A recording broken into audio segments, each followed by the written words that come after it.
Olá, sejam todos bem-vindos ao programa Business Connection by Ibrei. Sou a Kemi Soy do Ibrei e neste programa estaremos trazendo sempre economistas, empresários e autoridades especializadas em países da Ásia.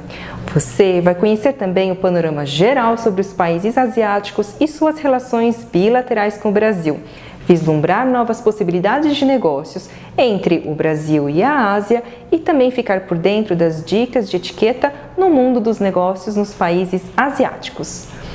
No episódio de hoje, vamos conversar com dois notáveis empresários de sucesso com experiências relacionadas ao Japão. E para começarmos, pense numa profissional, mulher, poderosa, com vasta experiência no mercado internacional, com foco no marketing, uma palestrante profissional que dividiu o palco com nomes como Ford Francis Coppola, premiada pela Presidência da República e pelo Ministro das Relações Exteriores do Japão e do Brasil. Uma mulher fenomenal, Angela Tamiko Hirata. Agora, se você gosta de gastronomia assim como eu, com certeza você já ouviu ou conhece um dos restaurantes do grupo Gastronomia MF, pois 5 dos restaurantes do grupo, 3 deles já receberam estrelas Michelin. Ficou curioso? Vou falar o nome dos restaurantes e me digam depois. Começando com a gastronomia japonesa, com certeza você já escutou falar no estrelado Kinoshita, ou talvez no Kura Izakaya, um italiano, Panetteria Atimino, ou Attimo per Quattro, talvez a Mercearia do Francês, ou, se você gosta de hambúrguer, o Trad Hamburgueria. E a pessoa por trás do sucesso de todos esses restaurantes é o empresário Marcelo Fernandes. Ângela e Marcelo, muita satisfação em tê-los aqui conosco. Muito obrigada pela presença de vocês. Boa tarde. Boa tarde, mas é justamente isso. Primeiro, em respeito à minha querida e tão especial Angela Hirata, acho que é ela que tem que falar primeiro, né? Tudo bem, Angela, querida? Super vencedora, super realmente posicionada e sempre ela traz para a gente grandes oportunidades e experiências de aprendizado. Prazer estar dividindo aqui com você, Angela. Um beijo grande. Fala você primeiro, que depois eu falo.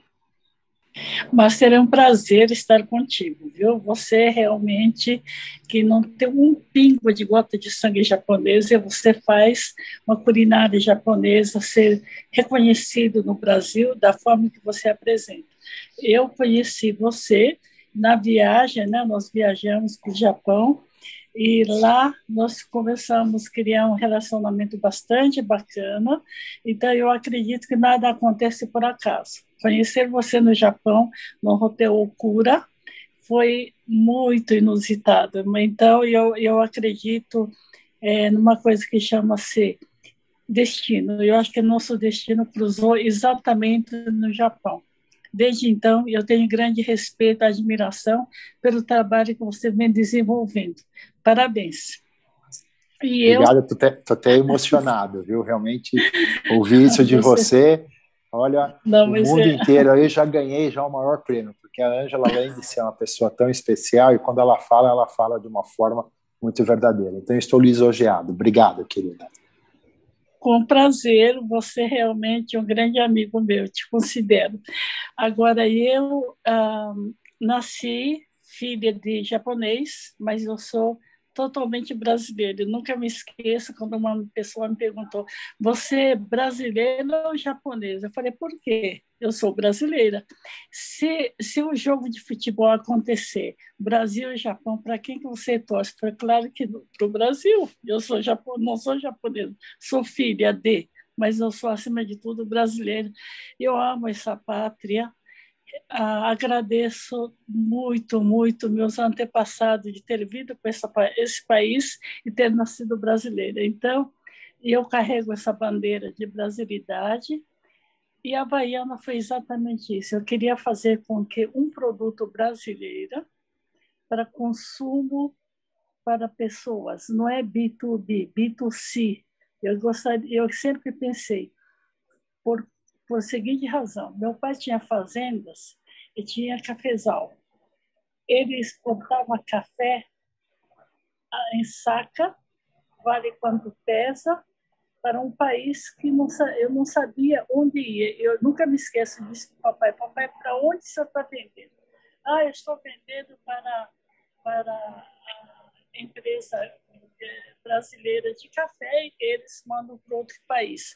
Ah, mas precisa saber onde é que você está vendendo. Desde aquele momento, eu estava terminando o ginásio, na época tinha ginásio.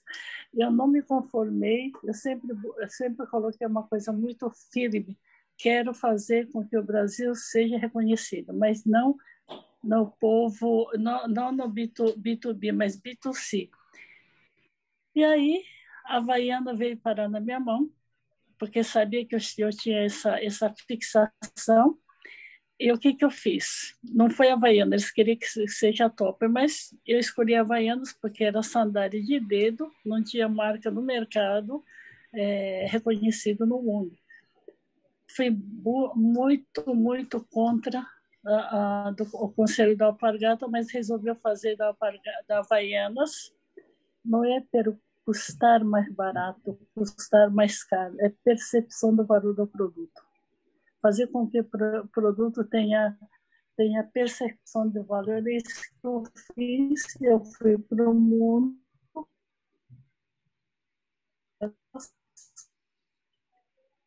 E está até no dia de hoje, Havaianas em mais de 100 países. Havaiana desejado pelos o pobre, rico, não existe diferença de sociedade. Não é caro ou barato, é percepção do valor, desejo de querer o produto. Então, essa é um pouco da minha história. Depois, eu fiz um trabalho de reestruturar, reinventar, recriar o World Trade Center, em São Paulo. Em seguida, veio a Japan House, aí trazer o Japão contemporâneo para mostrar o Japão contemporâneo. E hoje eu tenho um trabalho para a Sumitomo Corporation. Eu estou como advisor do Conselho do Sumitomo Corporation para todas as Américas e também contrato bastante interessante com a ONU dos Estados Unidos e trabalhar a cidade sustentável no Brasil. Então, essa é uma rápida história minha. Hoje, Ângela querendo fazer cada vez mais o Brasil ser reconhecido e valorizado. Obrigada, Ângela, pelas suas palavras. Então, agora vamos começar falando com o Marcelo Fernandes, porque além desses restaurantes todos que eu mencionei, o Marcelo também teve uma participação no Dom, que até hoje é considerado um dos melhores restaurantes da América Latina. Então, Marcelo, você sendo brasileiro, com toda essa sua experiência, você poderia compartilhar com a gente o que despertou o seu interesse em abrir um restaurante japonês aqui em São Paulo? Claro que sim. Como a Ângela colocou lá no começo, né, eu não tenho nada de japonês, mas eu tenho um coração muito japonês. E a cultura japonesa sempre me trouxe uma admiração muito grande, principalmente na questão da arte de alimentar. Então, quando eu montei o Dom lá atrás, na verdade, há 21 anos atrás, isso que me levou para a gastronomia fora do lar, eu tinha uma motivação muito grande com a gastronomia japonesa. Em cima disso, quando eu resolvi montar um restaurante conceitual japonês, eu achei que tinha que ter uma tradição e a gente trazer de verdade a essência não só da cultura alimentar, mas também da arte, da filosofia. E para isso, eu tinha que buscar um artesão, tinha que buscar um mestre e um chefe que entendesse de verdade da arte japonesa. E aí, né, como a Ângela colocou, o destino me levou aí numa ocasião na Liberdade jantar, e aí o Murakami, né, que foi meu ex-sócio, ele estava num dia um pouco mais triste. Quem conhece o Murakami sabe que para ele não tem tempo ruim, não tem tristeza. E aquele dia eu percebi, e eles estavam fechando o restaurante lá na Liberdade, e aí eu falei, vamos fazer um projeto novo, um projeto pequeno ou grande, mas que tenha bastante raízes, que tenha bastante alma, que tenha a cultura japonesa. Ele falou, incrível, bacana, e eu estava indo para uma viagem de experiência para Nova York. Então, em Nova York, eu já mudei completamente, que na verdade, eu queria fazer um restaurante francês aqui em São Paulo, porque eu vi uma carência naquela época, mas aí eu mudei completamente a minha agenda, e a gente estava junto com a minha esposa, com a Juliana, e a gente foi agendando só nos restaurantes japoneses em Nova York, que eram realmente reconhecidos. E quando eu voltei de viagem, eu já fui direto para o Murakami. Falei assim, ó, o negócio é o seguinte, Murakami, eu quero fazer assim, assim, assim. Eu falei, nossa, mas isso é muito especial. Se você quer ter tudo isso, nós temos que ir para o Japão para você entender, de fato, o que é esse conceito. Quando ele me estimulou, nós não só fomos para o Japão, mas nós ficamos 45 dias realmente fazendo uma imersão no Japão, com tudo que você possa imaginar, a ponto que a gente conseguiu, com uma certa... com um destino, né? Porque o Murakami trabalhou num restaurante lá no Japão, onde eles recebiam a família imperial. E eu fiquei curioso em conhecer os ex-patrões do Murakami. E quando eu conheci esses ex-patrões, deu uma sinergia muito forte, deu um carinho muito grande. E eles falam, nossa senhora, Marcelo, porque eu fiz aula antes de japonês, de etiqueta, antes de ir para o Japão. Eu me preparei para ir para o Japão. E quando eu tive esses contatos, principalmente com esses ex-donos de restaurantes que recebiam a família imperial, eles perceberam que eu não estava só querendo fazer um restaurante, eu estava querendo levar toda a cultura aqui para São Paulo. E isso foi em 2007. Em 2008 era o centenário japonês. E eu queria inaugurar em 2008 para dar um presente para São Paulo. E eu contando isso para eles, falaram, não, peraí, vou ver se eu consigo uma visita para vocês em Arita, para que vocês também possam ter as louças exclusivas, tal, de quem fornece para a família imperial.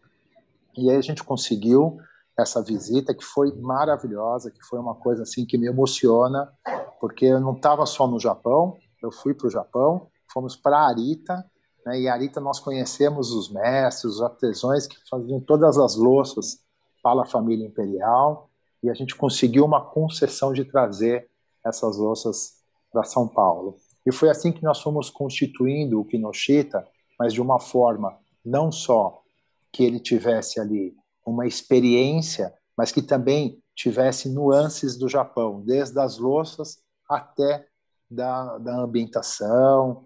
Então a gente teve, né, uma interferência muito especial do arquiteto Naoki Otaki, que é um brasileiro, mas que morou no Japão, que ele conseguiu resgatar não só aquela coisa contemporânea, mas aquela coisa principalmente que você fica e você se sente bem, você se sente de verdade com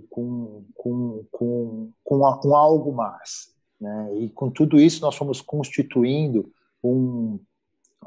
assim, eu espero que fique um legado com um manifesto para São Paulo, para o Brasil, e com essa responsabilidade de trazer o que tem de melhor, não só da cultura, mas da essência japonesa com a culinária, onde que a gente faz isso para os nossos clientes.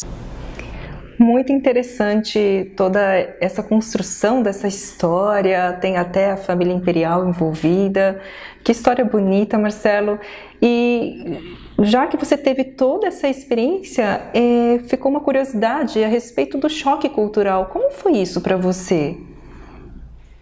Você sabe que muitas vezes as pessoas, né, felizmente eu tenho a oportunidade de ir ao Japão para fazer pesquisa, fazer imersão, e algumas vezes, felizmente, a gente tem convites de produtores, convite do governo americano, da Jetro, enfim.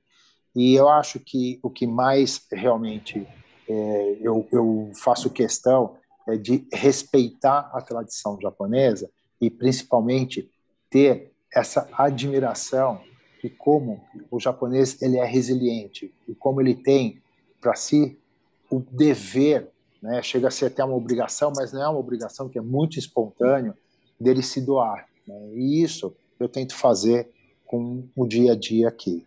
E às vezes as pessoas perguntam para mim, poxa, Marcelo, você foi para o outro lado do mundo, eu costumo falar que eu não fui para o outro lado do mundo. De verdade, eu fui para um outro mundo. Porque o choque cultural, ele não é só a questão da mão invertida ou dos hábitos, é a questão da cultura do respeito e, principalmente, de você ter todas as características que às vezes a gente acaba esquecendo e, infelizmente, não deveríamos esquecer, que é o direito seu, mas o direito do próximo, né? Então, a gente não vê sequer uma lixeira nas ruas, porque a cultura, o povo japonês, ele não joga o lixo na rua, ele joga o lixo na sua residência, porque na sua residência ele já faz a reciclagem, ele já sabe onde que ele vai colocar o papel, onde que ele vai colocar alguma coisa que ele consumiu ou usou durante o dia. Então são coisas que parece que é mínimo, mas é muito, gente. Lá atrás eu lembro, tempos de pandemia, que eu até questionava, puxa vida, mas por que ele está usando máscara, né? Que situação. Ele estava usando máscara porque ele estava com algum resfriado, alguma tosse, e a preocupação dele era não levar isso para os seus semelhantes. Então, para mim, não é um choque, é um aprendizado constante que eu tenho no Japão e que isso me enriquece, isso me traz, me fortalece, e eu quero que essa cultura seja realmente, né, para você ter uma ideia, eu fiz questão de levar os meus filhos, eu tenho 2 filhos, fiz questão de levar eles para o Japão para entender toda essa cultura, essas nuances do respeito e, principalmente, né, eu nunca me esqueço, a gente estava num ônibus e tinha duas crianças que estavam saindo da escola, né, mais ou menos menores na idade dos meus filhos, independentes. E quando o irmão mais velho desceu, esperou o irmão mais novo descer, o ônibus esperou ele atravessar a rua, acompanhou para ver se ele estava indo. Então, são detalhes que isso transforma uma nação. Então, para mim, é um exemplo o que a gente vê lá no outro mundo, que é do outro lado do mundo, que é no Nihon, que é no Japão. Muito Desculpa se eu falo muito, é que eu me empolgo, me emociono e aí vou contando as histórias. Né? Imagina, que isso, muito obrigada por compartilhar isso, e é muito interessante até o seu ponto de vista, né? Eu também acredito que todos nós podemos sempre estar aprendendo com novas culturas, né? Então, mais do que a sua colocação foi muito interessante, mais do que um choque, pode sempre ser um aprendizado. Mas agora, falando dos restaurantes, nós sabemos também que não é fácil ganhar uma estrela Michelin. E ainda mais difícil ainda é manter. Gostaria de saber como que você consegue manter essas estrelas, o selo da estrela Michelin nos seus restaurantes. Eu acho assim, né? Claro que para a gente é maravilhoso nós termos premiações como a estrela Michelin. Eu acho isso preenche, isso satisfaz, mas a maior premiação que a gente pode ter é a satisfação dos clientes. É os clientes felizes, os clientes saírem, né, satisfeitos com a experiência. O pouco que a Ângela já falou, ela colocou uma coisa que eu vou em busca, que é a gente ter o valor, não no preço, e sim em toda a experiência. Né? Então, independente do que a gente está servindo, a gente coloca muita energia, a gente coloca o que tem de melhor, da sazonalidade, a gente tem realmente uma atenção muito focada com os detalhes, né? Desde as louças, como eu te contei, que vem de Arita, até os hashis, que a gente faz questão que venha do Japão. Os hashis são aqueles maiores, não são os hashis menores, né? São hashis que, sabe, não deixam fiapinho, são hashis made in Japão mesmo. Os nossos banheiros são sonorizados, são climatizados, são higienizados, né? A equipe tem que ter toda a atmosfera como se tivesse de fato no Japão. Então a comunicação tem que ser através da língua japonesa, né? As nossas facas são facas japonesas, não é porque é do Japão, não, porque a gente acredita que as facas elas têm um corte que não vai oxidar os pescados. Então a gente tem toda uma atmosfera que a gente faz questão de imbuir não só na liderança, na gestão, nos líderes, mas em todos os nossos colaboradores, inclusive praticando com eles palavras mágicas japonês, desde um hai até um ohayou gozaimasu, né, irashaimase. Então, toda essa energia ela fica dentro do nosso restaurante. E isso transfere uma coisa muito boa. E quando o inspetor do Michelin vem, ou um crítico do 50 Best, ou das revistas, né, que classificam os nossos restaurantes, eles percebem isso. Então, não é que a gente vai em busca disso, a gente vai em busca de trazer o melhor para os nossos clientes. A gente quer que os nossos clientes tenham uma sensação ali que fosse a sua primeira, mas também como a sua última vez, que seja intenso mesmo de experiências, de boas energias, boas recordações e, principalmente, que ele se nutre de uma forma que seja muito, muito impactante. Eu acho que isso que nos mantém essa consistência e que a gente vem conquistando, mantendo a estrela Michelin, conquistando as premiações, porque a equipe toda trabalha por um bem comum, que é os clientes. E a gente é agraciado com as premiações, em especial com a estrela Michelin, que a gente já está indo aí para o 7º ano consecutivo mantendo ela. Isso, né, no Kinoshita. Claro que os outros restaurantes é o mesmo DNA, é a mesma atmosfera, é assim que a gente lida, né, independente de ser o Trad, que é a nossa hamburgueria, a gente tem 2 moagens diárias para que a carne não oxida, né, a gente tem a nossa padaria que faz os pães para que esteja sempre fresco. Então, são características que vêm de verdade do nosso DNA e que a gente percebe que isso é um diferencial muito importante para que os clientes tenham essa satisfação da experiência presencial. Estou te respondendo, qualquer coisa, por favor, me fala, porque né, às vezes eu não estou focado na sua pergunta, porque eu gosto de deixar ela mais ampla. Imagina, respondeu super bem, parabéns pelo sucesso de todos os seus restaurantes. Com certeza, como você mesmo mencionou, o foco não é a estrela, mas a estrela é uma consequência de todo esse trabalho. E parabéns mais uma vez. Agora... Arigatou gozaimasu. Agora, Ângela, a gente falou um pouquinho, né, com o Marcelo sobre choque cultural e eu tenho certeza que você também presenciou alguma coisa nesse sentido. Então, eu gostaria que você comentasse conosco a sua experiência em relação a isso. Bom, a minha história, eu sempre gostei de comércio, né? Negócios, marketing. Minha formação é em administração de empresa, eu me formei na USP, mas sempre a administração de empresa era muito mais coisa assim, vamos dizer, cartesiano, né? Mas eu sempre gostei mais de marketing. E a Alpargatas me deu essa oportunidade quando eles me contrataram, uma empresa centenária com a primeira mulher, né? E eu, quando eles pediram para levar a Topper, eu olhei para o Topper, eu olhei para outros produtos esportivos da Alpargata, vi que não tinha como brigar no bom sentido, com Nike e Adidas. Eu disse que eu não conseguiria fazer, porque não tinham performance para concorrer com Nike e Adidas.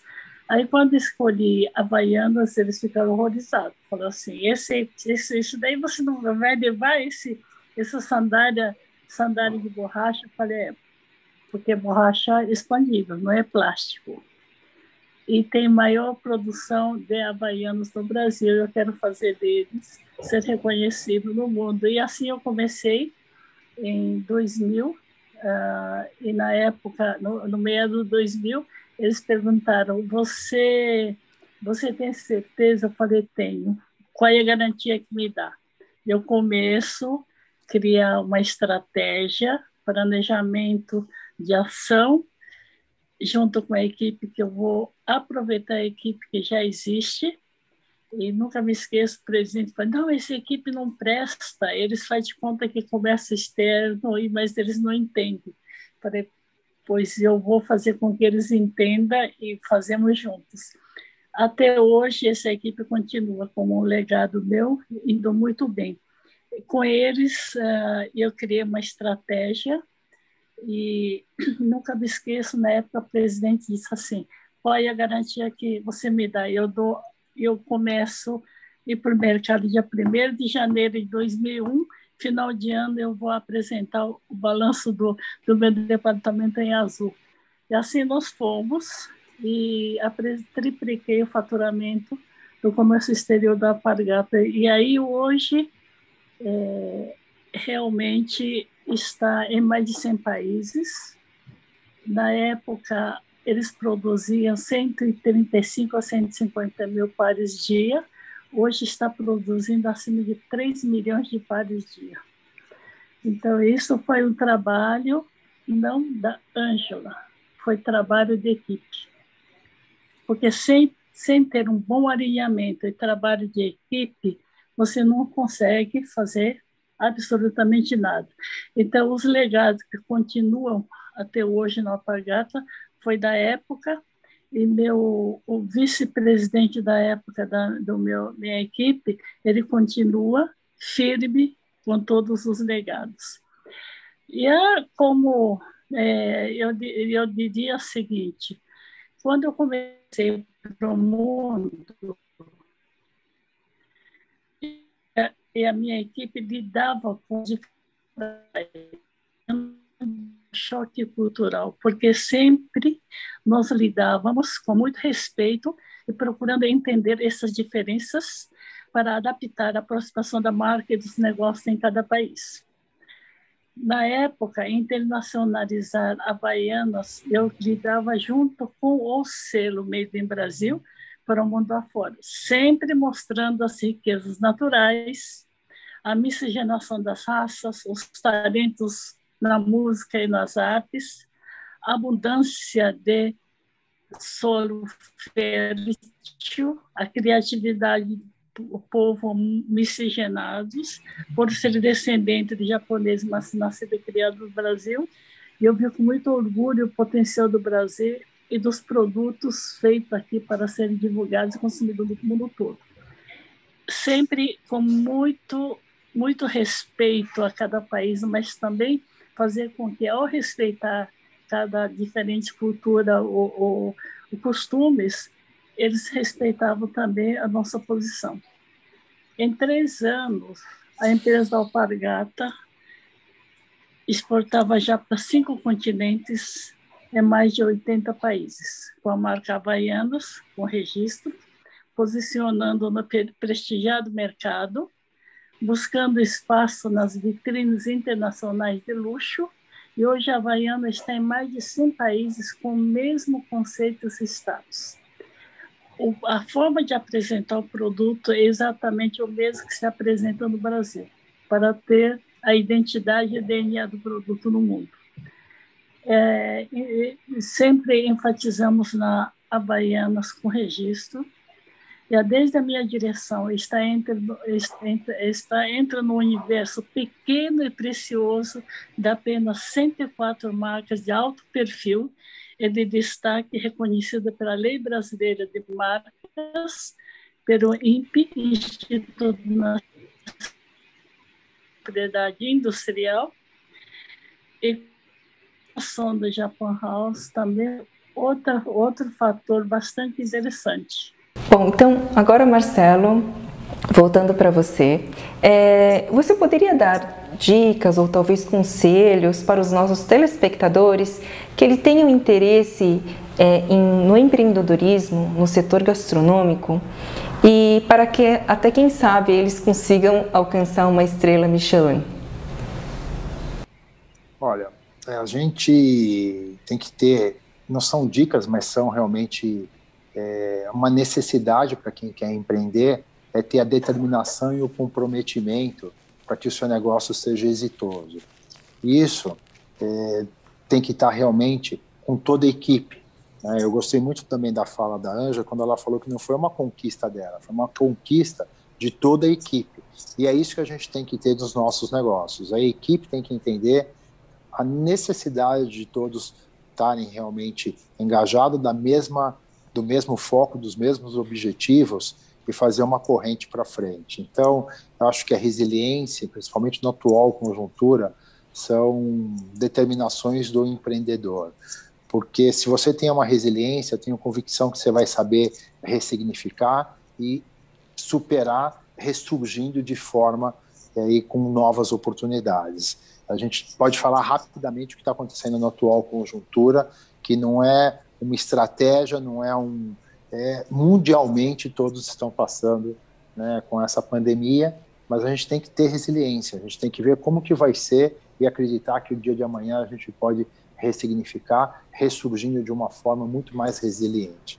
Então, a mensagem que eu quero deixar para todos aqueles que estão nos acompanhando é que é fundamental para você ter uma persistência no seu negócio, ou quem quer empreender ou começar a empreender, para buscar um objetivo maior, é a sua dedicação, o seu comprometimento e transferindo o seu conhecimento, o seu DNA para toda a equipe, para que todos estejam com uma determinação de fazer muito bem feito o que já está fazendo. Então, acho que é essa frase que eu deixo aí para todos, para eu deixar um tempo aí para nossa querida Ângela falar também. Muitas sábias palavras suas, Marcelo, muito obrigada. Tenho certeza que as pessoas anotaram. Muito válidas, com certeza. Então, agora, Ângela, eu queria que você falasse um pouquinho, devido a toda essa sua bagagem profissional, que você também deixasse um recado, uma mensagem para as mulheres empreendedoras, e também falasse um pouquinho do prêmio que você ganhou nos Estados Unidos em 2014, o Enterprising Woman, que reconhece as mulheres empreendedoras mais influentes no mundo. Parabéns, Marcelo. Admiração total em você, viu? Bom, a minha dica para as mulheres empreendedoras, com as competências que possuem, sejam elas mesmas. E acreditar nos seus negócios, sigam em frente sem medo. E se encontrar dificuldade, não focar nunca na dificuldade, mas sim utilizá-la a transformar um degrau para o crescimento e superação. Sobre a conquista do prêmio Enterprise Woman em 2014, que reconhece as mulheres empreendedoras mais em frente do mundo, o evento de premiação ocorreu na cidade de Sarasota, no estado da Flórida, Estados Unidos. Foi para mim uma condição grande e não acreditei, mas tive a clara consciência de que todos nós temos a condição e a oportunidade de conseguir a sua equipe e juntos executar os trabalhos de uma maneira muito objetiva e clara para alcançar os resultados planejados para a sustentabilidade da empresa. Como principais homenagens, prêmios recebidos, em 2008, recebi a honra ao mérito da Presidência da República Brasileira em reconhecimento à contribuição para a melhoria das relações entre o Brasil e o Japão. Em 2014, prêmio Mulheres Empreendedoras Enterprise, uma que eu acabei de falar, né? Em 2017, foi premiado com a Comenda Barão do Rio Branco, concedida pelo Ministério das Relações Exteriores do Brasil, reconhecimento à bem-sucedida carreira no mercado internacional. A insígnia de Ordem de Barão do Rio Branco é uma cruz branca esmaltada de 4 braços e 8 pontas com círculo de esmalte azul com a legenda Unique Petri Memorial, do mesmo metal, no reverso dourado as 2 datas, 1945 e 1912. Foi premiado também no Ministério das Relações Exteriores do Japão, prêmio de mérito por estabelecer em tempo recorde, com uma audiência 10 vezes maior do que esperado pelo Ministério do Japão, a Japan House, durante o primeiro ano de abertura. Agora recebi também uma possibilidade de ser presidente de honra de um país que eu não posso divulgar, mas é um país da Europa, mas eu ainda não posso revelar, mas logo quero. Mas é uma... Obrigada. Meu Deus, quantos prêmios, Ângela, parabéns. Nada como escutar aqui dois experts fantásticos, empresários de muito sucesso. Escutar especialistas como vocês é uma grande honra. Muito obrigada mais uma vez pela participação, Marcelo Fernandes e Ângela Hirata. E espero que todos tenham gostado desse conteúdo que nós trouxemos hoje. Hoje falamos um pouco sobre experiências de negócios com o Japão e eu espero que você tenha gostado do nosso programa e do nosso conteúdo. Se você quiser saber mais sobre algum país asiático em particular, nos escreva e interaja conosco via nossas redes sociais. Se você ainda não nos segue, convido você a nos seguir no Instagram e compartilhe com seus amigos e ajude-nos também a divulgar a cultura asiática no mundo dos negócios. Nos vemos na semana que vem. Até lá!